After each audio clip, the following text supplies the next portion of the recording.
Hello tout le monde et bienvenue dans cette nouvelle vidéo qui sera un point lecture puisque j'ai accumulé pas mal de livres ces dernières semaines et j'ai pas mal de choses à vous présenter. Avant tout, j'aimerais juste vous faire un peu remarquer le changement, enfin changement si on peut appeler ça comme ça, puisqu'en fait j'ai un peu bousculer tout ce que j'avais sur ma bibliothèque, dans le sens où j'ai réorganisé mes livres, oui parce que quand j'ai du temps libre c'est ce que je fais, et j'ai décidé en fait de tout pousser vers le fond. Il y avait tellement de poussière qui s'accumulait derrière et j'avais pas mal de petites choses que je voulais quand même mettre en avant, que ce soit des accessoires ou de la déco.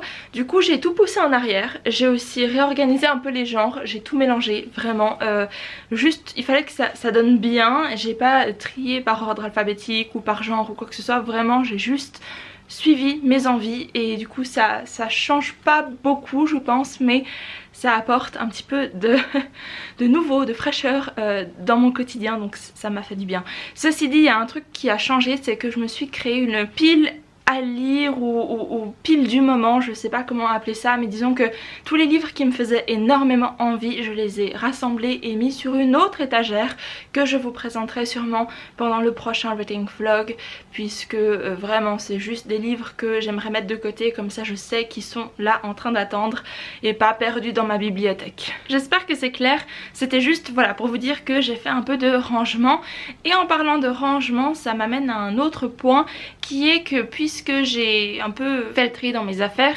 j'ai sorti pas mal de livres que je ne veux plus ou que je ne vais pas lire ou que je ne vais pas relire, et du coup j'ai une bonne pile, voire même un gros tas de livres dont j'aimerais me débarrasser, et en plus j'en ai encore au Galta, donc au grenier, qui attendent depuis des années d'être soit lus ou d'être débarrassés, enfin j'ai beaucoup de choses. Et en fait m'est venue l'idée qui est la suivante, c'est de échanger mes livres avec vous.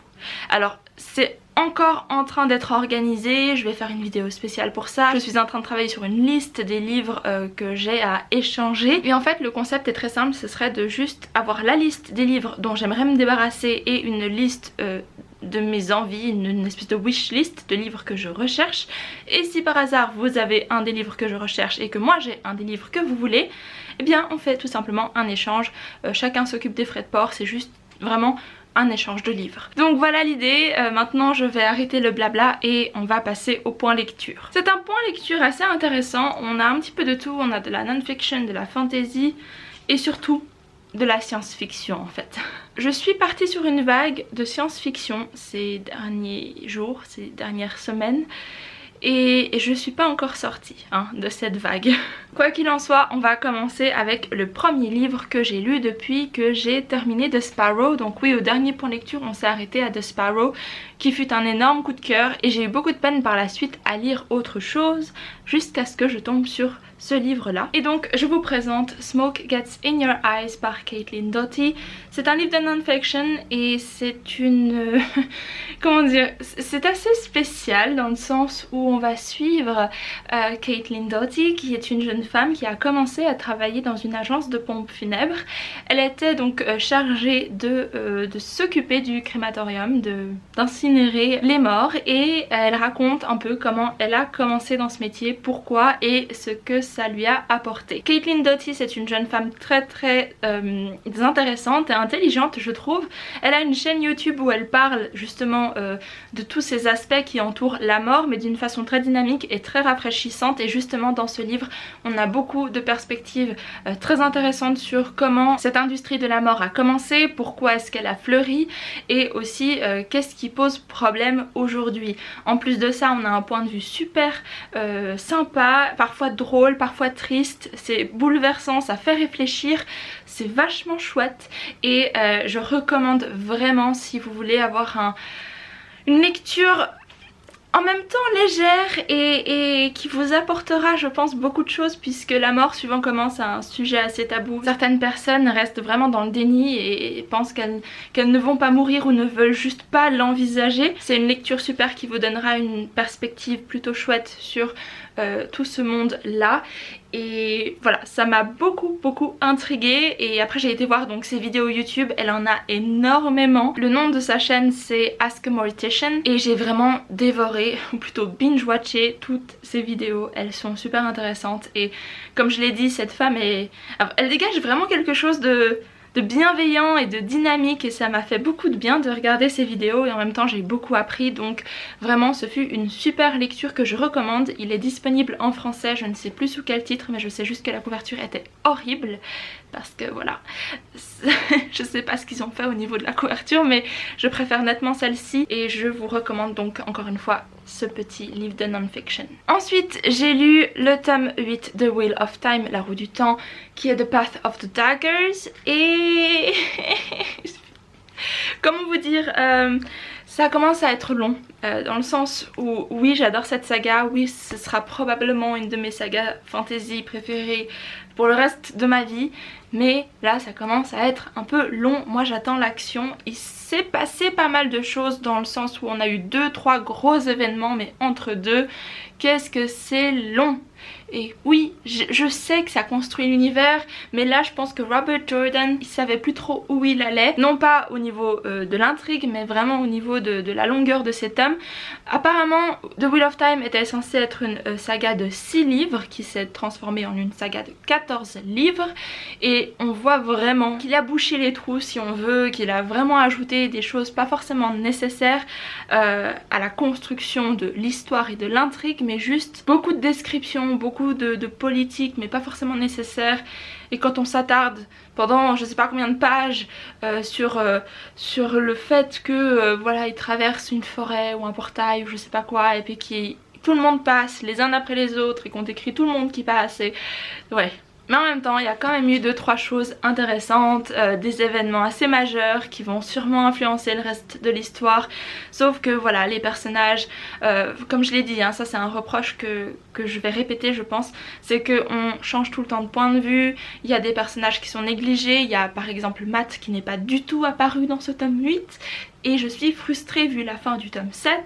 Et voilà, c'est juste des petits reproches, mais j'ai passé vraiment le cap de dire oui j'aime Wheel of Time ou pas, c'est juste je l'aime. Elle a ses défauts cette saga mais c'est pas grave, je t'aime quand même. Apparemment c'est à partir du tome 11 que ça devient génial puisqu'on amorce la fin.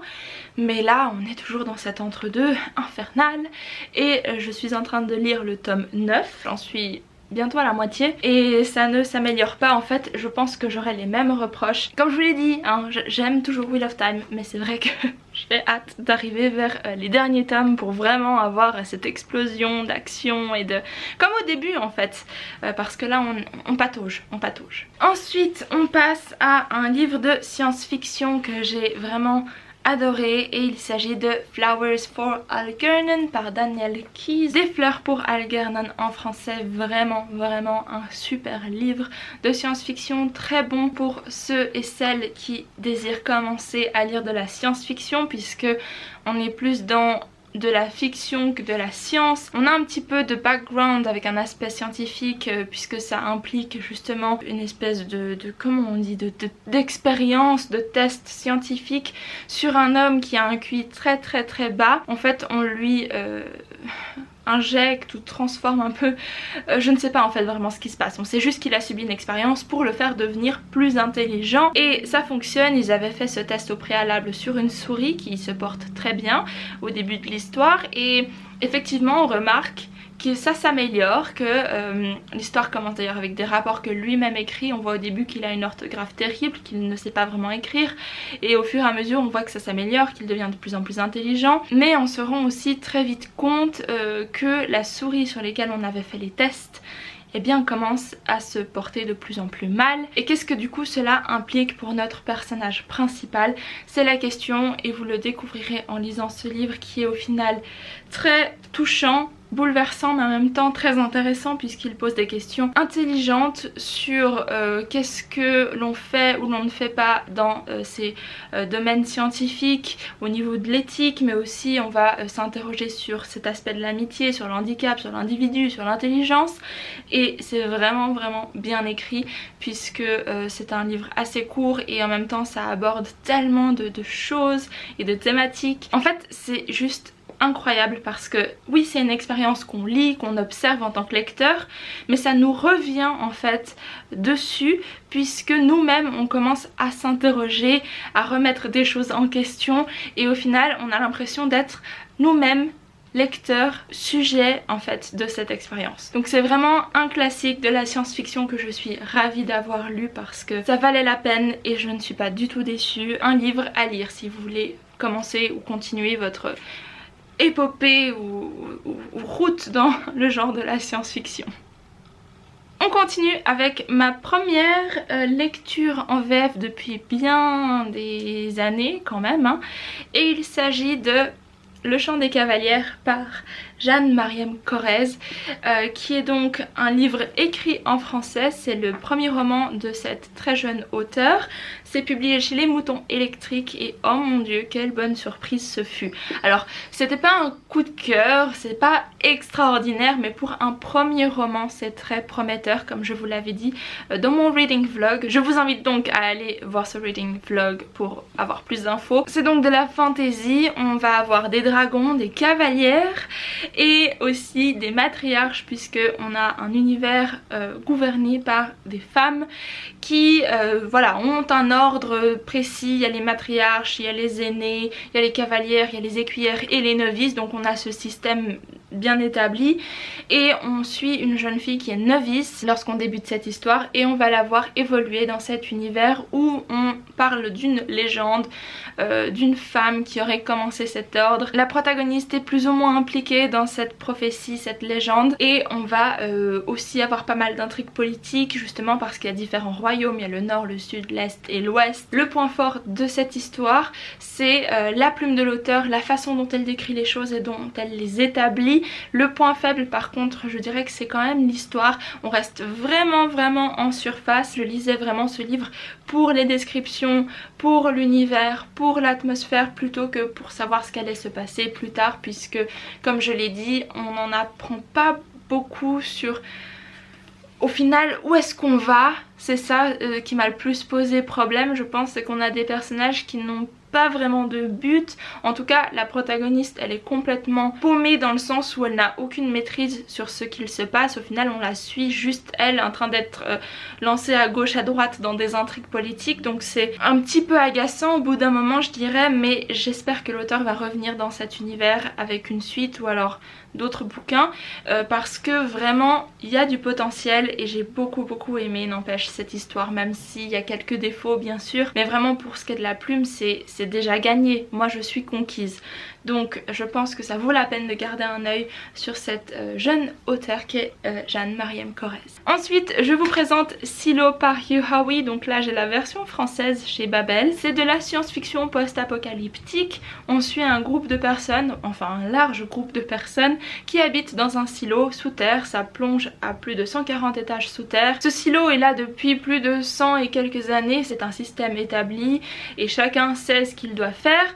D'ailleurs on a par exemple l'administratif tout en haut et en plus on descend on a les machines, on a l'agriculture, enfin voilà. C'est vraiment quelque chose qui fonctionne. Même si les gens sont habitués à vivre comme ça, il y a quand même des personnes qui remettent un peu en question qu'est-ce qu'il y a dehors hein. D'ailleurs en tant que lecteur on se le demande aussi hein, puisqu'on ne sait pas ce qui s'est passé, on nous le dit pas, on fait que présumer. Tout ce qu'on sait c'est qu'il y a des gaz toxiques à l'extérieur et en parlant d'extérieur il y a une caméra qui relie l'intérieur et l'extérieur et justement on envoie certaines personnes, celles qui désirent sortir ou alors les criminels, on les envoie justement nettoyer les caméras puisqu'il y a de la saleté et tout ça qui s'accumule. Jusqu'au jour où justement on suit Holden, non Holston, oh je ne sais plus comment il s'appelle, Holston oui, qui est en fait le shérif et lui-même est envoyé au nettoyage et il va découvrir que le silo n'est peut-être pas ce qu'il pensait vraiment être. Est-ce qu'il n'y a pas autre chose? Et vraiment c'est ce genre de questions qui vont nous titiller pendant toute l'histoire. Et j'ai vraiment beaucoup aimé la première moitié de ce tome là hein, parce qu'il y a 3 tomes. Le deuxième tome s'appelle Origine et le troisième Génération, donc à mon avis on va suivre ce qui s'est passé avant ce tome là et sûrement après. Donc la première partie elle est vraiment super, on enchaîne les pages, on les voit pas passer, on se pose 1000 questions. Et la deuxième moitié, eh bien ça commence un peu à aller beaucoup trop vite. Et toutes ces questions qu'on se pose, on les oublie, on est juste pris dans l'intrigue et je trouve que c'est un peu dommage parce que c'est nous rendre aveugles à toutes les subtilités qui auraient pu ou qui ont été établies au début mais qui auraient pu être encore beaucoup plus creusées. Et c'est un peu dommage, c'est pour ça que j'espère que le deuxième tome, Origine, répondra à toutes les questions que j'ai eues pendant ce premier tome. Autrement, c'est un super bon moyen de commencer la science-fiction puisqu'on n'est pas non plus dans beaucoup de science et pas beaucoup de fiction. C'est un bon mélange et en plus il y a ce côté post-apocalyptique qui quand même donne un petit plus ou un petit twist à la science-fiction. Donc vraiment c'est pas mal. Je pense que si vous voulez quelque chose qui se lit vite, même si ça fait quand même 500 et quelques pages, hein, qui se lit vite et qui captivera toute votre attention, c'est vraiment un livre à lire puisque au niveau de l'action vraiment c'est super. Il y a des moments où je retenais ma respiration tellement j'étais sur le... Oh là là, et surtout à la fin, il y a tellement de choses qui s'enchaînent et on se dit est-ce que ça va fonctionner? Vous savez quand vous avez deux pistes narratives et vous savez pas si elles vont réussir à se rejoindre à temps, puis aux autres là, oh là là. Donc vraiment à ce niveau là, c'est un très bon livre si c'est ce que vous recherchez. Ok, on arrive au dernier livre que j'ai lu récemment et je pense que c'est ma meilleure lecture de ces dernières semaines puisqu'il s'agit du premier tome de la trilogie Spin. Le premier tome c'est Spin tout simplement par Robert Charles Wilson et oh mon dieu, à la fin j'étais un petit peu mitigée dans le sens où j'avais beaucoup aimé mais je savais pas si c'était un coup de cœur ou quoi. Et ce matin même j'ai changé ma note sur Goodreads pour mettre un 5 étoiles parce que ça me travaille tellement et depuis quelques jours j'arrive à rien lire du tout. J'ai commencé plusieurs livres, je vais vous les présenter juste après mais voilà, j'ai commencé plein de livres, c'était pas ce que je voulais, ça m'a mis dans une petite panne de lecture, du coup je pense que ça vaut la peine de dire que c'est un coup de cœur, même si c'est pas non plus transcendant, mais vraiment c'est très bien. Donc dans le premier tome de Spin, donc ça équivaut à ceci, après il y a le tome 2 et tome 3. On suit trois adolescents qui regardent le ciel un soir d'automne et d'un coup, mais vraiment d'un coup, les étoiles disparaissent. Et en fait on découvre quelques jours ou quelques semaines plus tard que la Terre est entourée d'un espèce de bouclier bizarre qui du coup affecte non seulement la visibilité des étoiles mais aussi la communication satellite. Donc on ne sait pas trop qui l'a mis là, pourquoi, mais tout ce qu'on sait c'est que entre la Terre sous le bouclier et l'extérieur donc du bouclier, eh bien il y a un gradient temporel, c'est-à-dire qu'une seconde sur Terre équivaut à 3,5 années dans l'univers. Donc voyez où le problème se situe, c'est-à-dire que le temps s'écoule beaucoup plus vite à l'extérieur de ce bouclier. Donc j'ai commencé cette histoire en pensant bien que ce genre de plot allait me conquérir déjà juste avec cette idée du cosmos et de l'univers et tout ça. Bref, j'ai continué donc à lire et quand j'ai découvert la direction que ça prenait, je me suis dit ça a l'air trop bien. Au-delà de ça, vraiment ce qui m'aura le plus marqué c'est les personnages qui sont juste géniaux. Le personnage principal, je pense que ça va, mais il y a un personnage, celui de Jason, que j'ai vraiment beaucoup apprécié. C'est vraiment un personnage intelligent et j'ai beaucoup aimé ce qu'il apportait dans le récit, notamment toutes les explications scientifiques mais aussi ses questions philosophiques. Et les deux autres personnages apportaient chacun à part égale quelque chose sur lesquels le lecteur peut rebondir ou réfléchir. Et vraiment c'est un livre de science-fiction oui, vous pouvez d'ailleurs commencer la science-fiction avec celui-ci, il est pas si compliqué que ça. Je dirais qu'on est plus sur le côté lent que sur le côté rapide où on enchaîne les pages, même si ça ne veut rien dire parce que même si on n'est pas dans un truc page turner comme Silo, je sais pas quoi, j'ai quand même lu 300 pages en une journée sans rien voir passer, tellement j'étais captivée, voilà, pas parce qu'il y a un mystère ou quoi que ce soit mais parce que c'était vraiment intéressant. En plus de ce côté scientifique qui pose quelques concepts intéressants sur qu'est-ce qui se passerait voilà si les satellites et les étoiles disparaissaient, on s'attarde aussi sur les réactions par rapport à ça, comment les gens réagiraient et voilà. Il y a plein de choses qui sont abordées, un peu plus philosophiques, scientifiques, et en même temps on a ces personnages attachants et dynamiques. Donc c'est vraiment, comme je vous l'ai dit, complet. Il y avait des bons personnages, une bonne structure, une bonne description, des idées, des concepts super intéressants. La fin, comme je vous l'ai dit, j'étais un peu mitigée parce qu'on n'a pas toutes les explications, je pense bien que ça va se résoudre dans le tome 2 et 3. mais j'aimerais vraiment en avoir plus. Enfin disons que oui, j'ai qu'à continuer, vous allez me dire, mais c'est juste que là je me suis arrêtée au premier tome et je pense que la raison pour laquelle j'arrivais pas à lire d'autres livres, c'est juste que j'ai envie de revenir dans cet univers pour obtenir mes réponses, et je pense que c'est ce que je vais faire dans les prochains jours parce que je vais pas tenir longtemps, je pense que je vais les enchaîner. C'est juste qu'avoir cette brique comme ça de 1000 et quelques pages, ça me faisait un peu peur, mais franchement je vais le reprendre tout bientôt, dans les prochains jours, sûrement. Donc voilà, c'est tout pour les livres que j'ai lus récemment. Maintenant je vais vous présenter mes lectures en cours. Il y en a beaucoup. Mais je ne vais pas toutes les présenter parce que certaines d'entre elles vous les avez déjà vues. Je vais plutôt vous présenter les nouvelles lectures que j'ai commencées récemment et toujours pas terminées. Donc après avoir terminé Spin, j'ai commencé The Years of Rice and Salt que je vous ai présenté dans mon book haul. Je l'ai commencé en ayant de grands espoirs sur le fait que ça va être encore mieux, ça va être génial et tout. Alors oui, c'est bien, c'est juste pas ce à quoi je m'attendais. En fait, c'est une uchronie, on suit notre monde quelques siècles en arrière, au moment où il y avait la peste en Europe, et l'histoire c'est, oui, qu'est-ce que serait devenu notre monde si la peste avait ravagé 99% de l'Europe. Ce serait d'autres pays qui auraient émergé et seraient devenus des puissances, une autre religion qui aurait dominé le monde. Donc je me disais, ah trop cool, ça va être bien, on aura une autre perspective sur notre monde, ça va nous faire poser des questions et tout. Oui et non, c'est pas tellement ça. En fait on suit deux âmes sœurs qui se retrouvent à travers les siècles.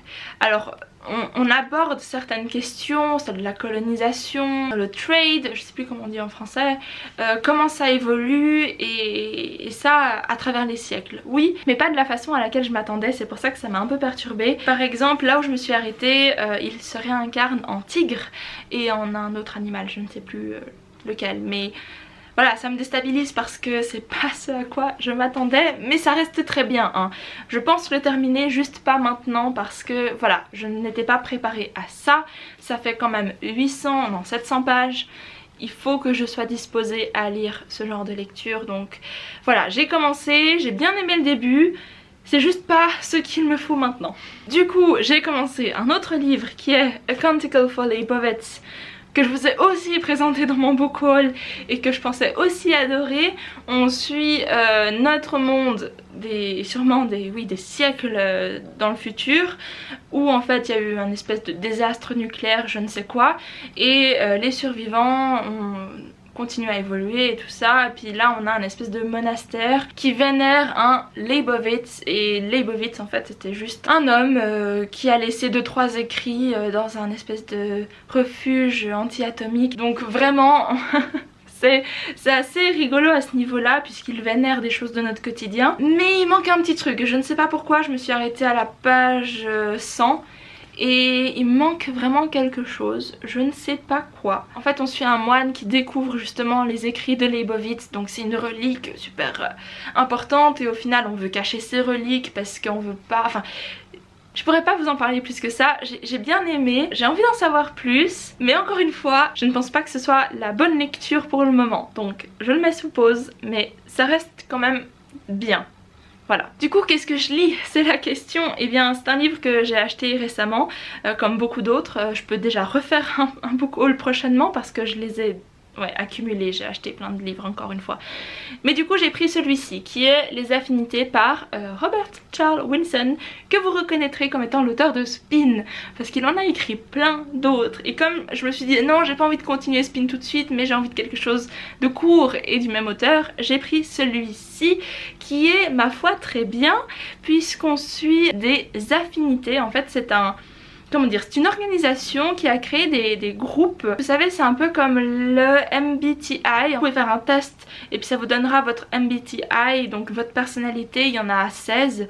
Par exemple, moi je suis INTJ et c'est un peu dans le même concept, c'est-à-dire qu'on va placer des gens, ou plutôt se faire rencontrer des personnes suivant leur type de personnalité, et on suit un jeune homme qui prend ce test et rencontre des gens soi-disant comme lui qui ont le même type de personnalité et forcément ça va très bien, ils vivent ensemble, sauf que ça part très vite dans, vous savez, cette espèce de secte où au final on fréquente que les gens qui sont comme nous, et après il y a des enjeux politiques parce que certaines personnalités veulent prendre prendre le pouvoir entre guillemets. Et ça tourne mal, c'est à la page 207, il y a... ouais, bref, je suis au milieu, hein. Il y a 350 et quelques pages, j'en sais rien. 388, ok. Et j'aime beaucoup, je vais essayer de le terminer ce soir, parce que j'ai envie de savoir comment ça se termine. Et c'est très intriguant, c'est très bien, c'est comme Spin, c'est juste le sujet qui m'intéresse un petit peu moins que Spin, puisqu'on n'est plus dans le cosmos, dans l'univers et tout ça. C'est tout aussi bien au niveau des personnages, du concept, des structures, du rythme et tout ça. Juste pas la thématique qui m'intéresse un petit peu moins, ma foi. Donc voilà, c'est tout pour cette vidéo. Je meurs de chaud, j'ai mal à la gorge parce que j'ai trop parlé. Et j'espère que cette vidéo vous a plu. N'hésitez pas à me dire en commentaire si vous avez envie de lire un de ces livres que je vous ai présenté, ou alors si vous avez déjà lu un de ces bouquins et ce que vous en avez pensé, sans spoiler hein, bien sûr. Donc laissez-moi tout ça dans les commentaires. N'oubliez pas de me suivre sur Instagram pour plus d'updates. N'oubliez pas non plus de vous abonner à la chaîne pour plus de vidéos et plus de contenu. Et sur ce, je vous fais plein de bisous et je vous dis à très bientôt. Bye!